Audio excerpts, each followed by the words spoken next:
في عام 1960 في إحدى ضواحي مدينة لندن كانت مجموعة من العمال تقوم بهدم قصر قديم مهجور لبناء مجمع سكني مكانه. كان القصر القديم ميتما للأطفال، ثم وهبه لدار الأيتام رجل يدعى توماس ثيودور ميرلين.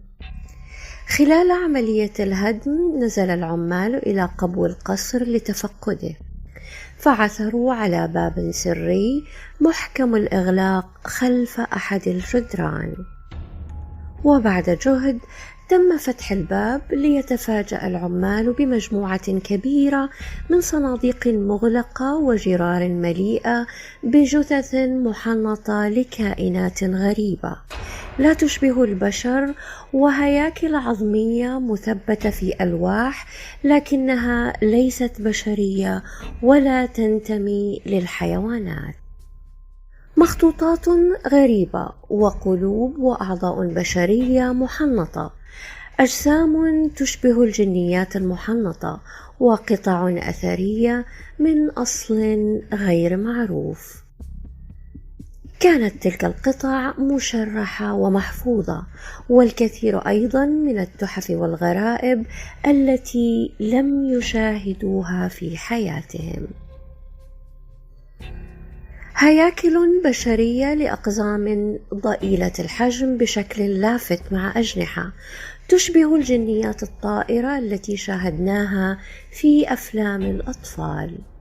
المستذئبون ومصاصي الدماء كان لهم أيضا نصيب في تلك الصناديق، فهناك هياكل وجماجم مفصلة لهم بطريقة تثير الرعب بمجرد النظر إليها. ولمعرفة حقيقة الموضوع لا بد من العودة لصاحب القصر السيد توماس ثيودور ميرلين. فمن هو وما هي قصته؟ توماس ثيودور ميرلين عالم الأحياء والأشياء الغريبة، زار أماكنا منعزلة من العالم وقابل العديد من الأشخاص. كان يتمتع بصحة جيدة على الرغم من شيخوخته، مما دفع البعض ليقول أن ممارساته الغامضة جلبت له الشباب الدائم، وهذا جعل الناس تبتعد عنه خوفا منه ومن الغموض الذي يحيط به. فهو لم يتزوج رغم كبر سنه ورغم أمواله وكل الأسرار والغرائب المحيطة بحياته. كل تلك الأمور جعلته يبتعد ويختفي ولم يظهر مرة أخرى، وكأنه مات. في ربيع عام 1942 ظهر شخص تظاهر بأنه توماس ميرلين، وقدم وثائقا صحيحة تؤكد امتلاكه لقصر في لندن. هذا الرجل الذي لم يتجاوز 40 من عمره رغب في نقل ملكية قصره لدار أيتام، بشرط أن لا يتم بيع المنزل أبدا وأن لا يفتح قبوه مهما كان.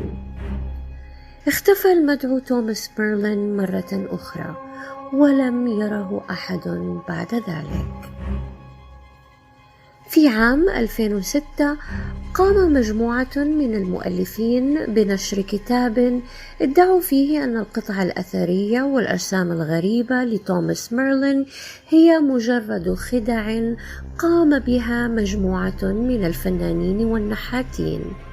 وفي عام 2010 قام الفنان أليكس سي إف بعرض مجموعة توماس ميرلين في متحفه الخاص بمنزله، وقام بعرضها على الإنترنت.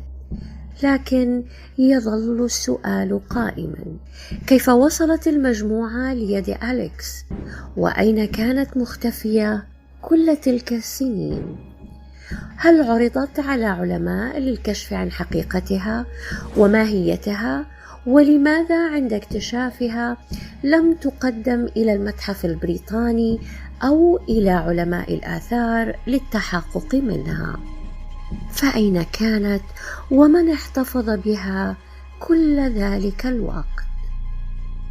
يقول أليكس إن مجموعة توماس ميرلين حقيقية، كما ادعى أن مذكرات توماس التي وجدت مع القطع الأثرية تحتوي على أفكار ونظريات متطورة لم تكن معروفة في زمنه، مثل ميكانيكا الكم، نظرية الأكوان المتعددة. كما زعم أن المذكرات تحتوي على تفسيرات علمية عن مجموعة توماس الأسطورية، وأعلن أنه مسؤول عن هذه المجموعة الأثرية ويمكن لأي شخص رؤيتها عبر الإنترنت. كل هذه الأسئلة وأكثر زادت من غموض تلك الصناديق التي ظهرت فجأة واختفت ثم عادت لتظهر من جديد عند السيد أليكس. فما هي حقيقة توماس ميرلين؟ وهل صحيح أنه عاش كل تلك السنين؟ وما سر تلك الجثث المحنطة في صناديق ميرلين الغريبة؟